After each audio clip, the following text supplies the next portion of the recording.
Seorang guru ketika mengajar itu taubahnya bagaikan penyu.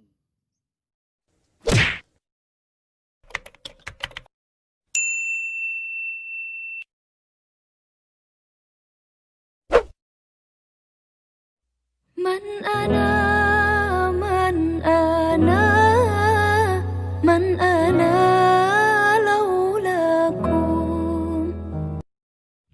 Assalamualaikum warahmatullahi wabarakatuh. Kembali lagi di channel Pejuang Dakwah Agara.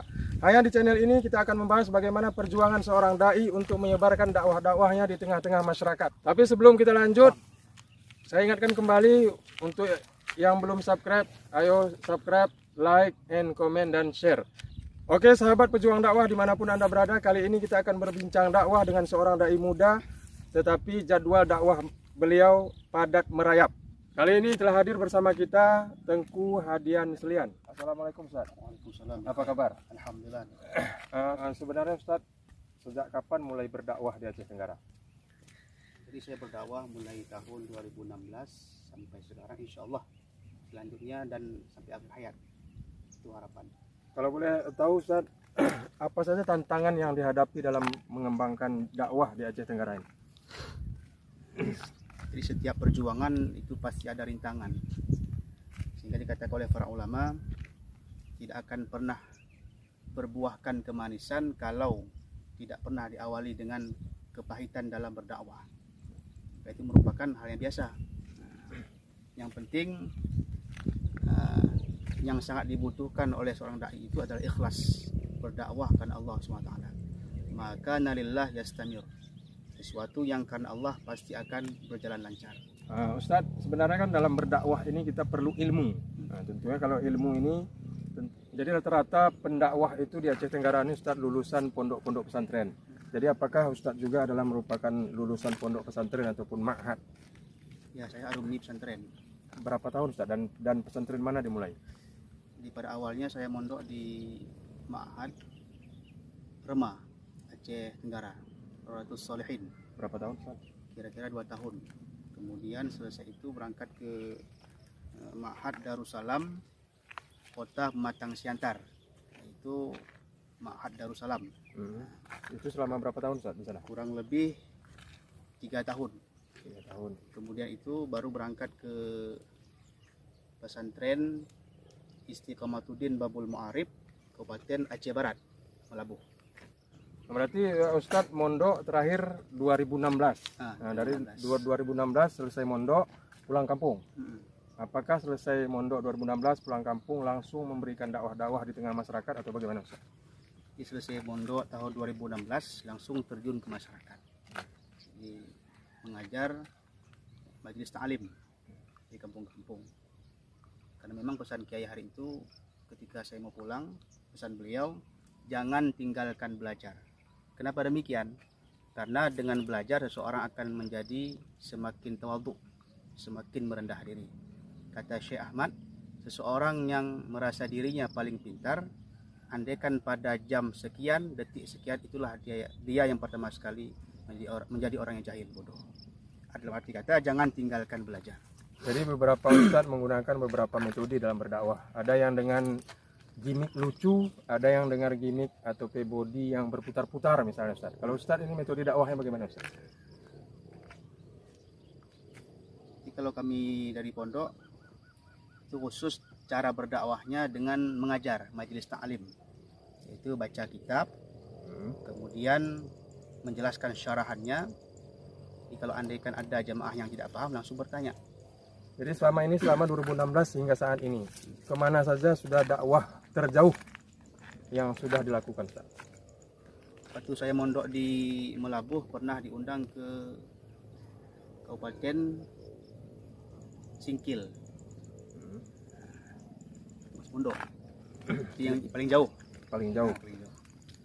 Jadi kira-kira Ustaz, dalam berdakwah di Aceh Tenggara ini, kira-kira apa yang harus dilakukan pertama sekali bagi seorang dai? Yang pertama sekali menurut pesan ulama kita ialah tanamkan ikhlas karena Allah, semata-mata karena Allah. Kenapa demikian? Disebutkan dalam kitab Tajul Arus, seseorang yang mengajar dengan ikhlas karena Allah, insya Allah sesuatu yang diajarkan itu akan berguna dan bermanfaat. Ditamsilkan oleh Syekh Ibnu Athaillah dalam kitab beliau, seorang guru ketika mengajar itu taubahnya bagaikan penyu, yang mana telurnya di darat sedangkan induknya di dasar lautan. Jadi kenapa bisa menetas dengan bagus? Itu karena sang induk tak pernah lupa dengan telurnya, sering dilihat dan diperhatikan. Maka seorang guru harus demikian. Kalau ingin seseorang yang didakwahnya, yang mendengarkan dakwahnya bisa berubah, maka sering-seringlah dalam berdakwah itu di samping menggunakan materi-materi yang hebat, sekaligus jangan lupakan Allahnya.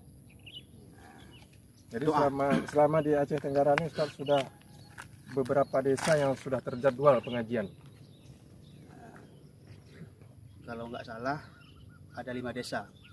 Yang pertama di desa Payi Munju, Kecamatan Loy Alas. Kemudian yang kedua desa Muara Baru, Kecamatan Loy Alas juga.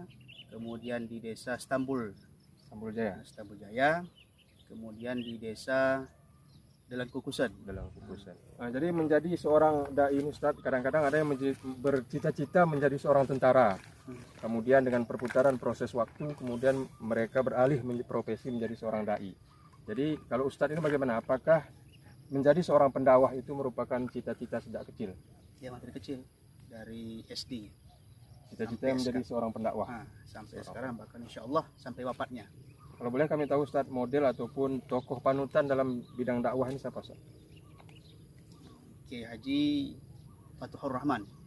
Kenapa Ustaz? Pimpinan Tarekat Idrisiyah. Kenapa bisa beliau menjadi idola ataupun panutan dalam berdakwah?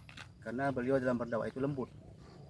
Jadi kata Rasulullah, khatibin nas ala qadri uqulihim. Jadi ajaklah ngobrol orang yang kau ajak itu sesuai dengan akal kemampuan mereka. Jadi beliau lemah lembut dalam berdakwah. Oke Ustaz, pertanyaan terakhir Ustaz. Pesan-pesannya untuk penonton channel Pejuang Dakwah Agara.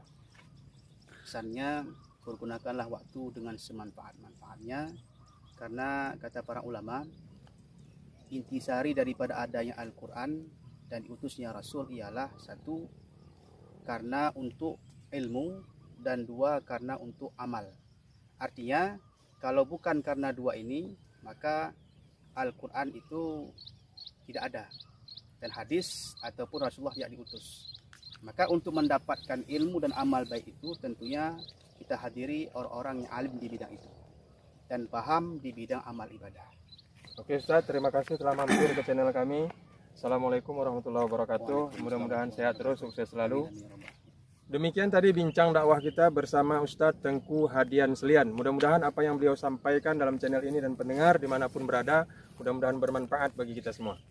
Bagi sahabat pejuang dakwah dimanapun Anda berada, jangan lupa subscribe, like, share, and comment. Komen di bawah ini dengan Ustadz siapa, dengan Tengku siapa, dan dai dari mana yang kita ingin mampir ke channel ini untuk berbincang tentang perjuangan dakwah beliau. Assalamualaikum warahmatullahi wabarakatuh.